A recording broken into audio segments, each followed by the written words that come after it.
नमस्कार दोस्तों, आज के इस वीडियो में हम आपको बताने वाले हैं कि तुलसीदास जी द्वारा रचित श्री रामचरितमानस को चुराने और नष्ट करने की कई कोशिश की गई, लेकिन जब चोर श्री रामचरितमानस को चुराने के लिए दरवाजे पर पहुंचे तो वे एक चमत्कार देखकर दंग रह गए। तो आज के इस वीडियो में हम आपको इसी घटना के बारे में बताने जा रहे हैं। तो चलिए वीडियो को शुरू करते हैं। 2 वर्ष 7 माह और 26 दिनों में विश्व विख्यात श्री रामचरितमानस की रचना हुई तो भगवान के आदेश पर गोस्वामी तुलसीदास जी काशी आ गए और लोगों को रामचरितमानस की कथा सुनाने लगे।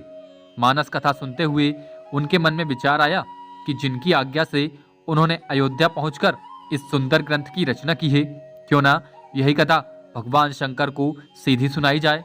बस वे मानस लेकर काशी विश्वनाथ मंदिर पहुंच गए। यहाँ पर एक अजीब घटना हुई। काशी विश्वनाथ पहुंचकर तुलसीदास जी ने भगवान विश्वनाथ तथा मां अन्नपूर्णा के समक्ष मानस का पाठ किया। पाठ के बाद पुस्तक मंदिर के अंदर रख दी और जब सुबह मंदिर का पट खोला गया तो उस पर सत्यम शिवम सुंदरम लिखा हुआ पाया गया। सभी लोग इस चमत्कार को देखकर चकित रह गए। इस बात की चर्चा दूर दूर तक लोगों के बीच होने लगी, जिससे पुस्तक और गोस्वामी तुलसीदास जी की ख्याति होने लगी। इससे उस समय के कुछ विद्वान और पंडित उनसे ईर्ष्या करने लगे और मानस को नष्ट करने का प्रयास किया गया। तुलसीदास जी से ईर्ष्या करने वाले पंडित ने जगह जगह उनकी निंदा करना शुरू कर दिया। उन लोगों ने पुस्तक को नष्ट करने का भी प्रयास किया। उन्होंने पुस्तक को चुराने के लिए 2 चोर भी भेजे। चोरों ने देखा कि तुलसीदास जी की कुटिया के बाहर 2 वीर धनुष बाण लेकर पहरा दे रहे हैं।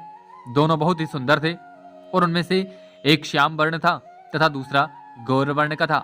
उन्हें देखते ही चोरों की बुद्धि शुद्ध हो गई और उन्होंने उसी दिन से चोरी न करने की प्रतिज्ञा ली और प्रभु का भजन करने लगे। जब यह बात तुलसीदास जी को पता लगी तो वे जान गए कि उनकी और पुस्तक की सुरक्षा करने स्वयं प्रभु श्री राम और लक्ष्मण जी चौकीदार बनकर खड़े थे। उन्हें इस बात का दुख हुआ कि उनकी जैसे भक्त की सुरक्षा के लिए प्रभु को कितना कष्ट हुआ। इसके बाद तो तुलसीदास जी ने पुस्तक की सुरक्षा को ध्यान में रखते हुए अपने मित्र टोडरमल के यहाँ पुस्तक रखवा दी और खुद दूसरी प्रति लिखने लगे। उसी आधार पर वे मानस की दूसरी प्रतिलिपियां तैयार करते रहे। पुस्तक का प्रचार दिनों दिन बढ़ने लगा। इधर ईर्ष्या करने वाले पंडितों को जब कोई और उपाय नहीं सूझा तो उन्होंने उस समय के विद्वान श्री मधुसूदन सरस्वती जी को पुस्तक देखने के लिए प्रेरित किया।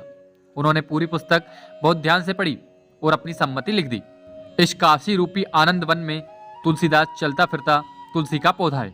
उसकी कविता रूपी मंजरी बड़ी ही सुंदर है, जिस पर श्री राम रूपी भौरा सदा ही मंडराया करता है। तुलसीदास जी से द्वेष रखने वाले पंडितों को इस पर भी संतोष नहीं हुआ और सबने मिलकर पुस्तक की परीक्षा लेने का एक उपाय निकाला।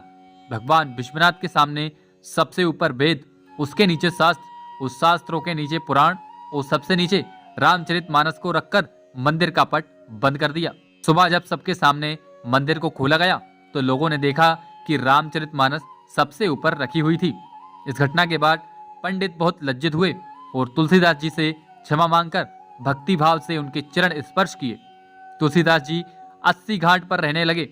एक दिन कलयुग मूर्त रूप लेकर उसके पास आया और उन्हें त्रास देने लगा। गोस्वामी जी ने हनुमान जी का ध्यान किया तो उन्होंने विनय के पद रचने को कहा। तब तुलसीदास जी ने विनय पत्रिका की रचना की और उसे भगवान को समर्पित कर दिया। तो इस वीडियो में इतना ही। अगर वीडियो पसंद आई तो चैनल को सब्सक्राइब करें और वीडियो को ज़्यादा से ज़्यादा शेयर करें ताकि ऐसी ही जानकारी आप सभी लोगों तक पहुंचती रहे।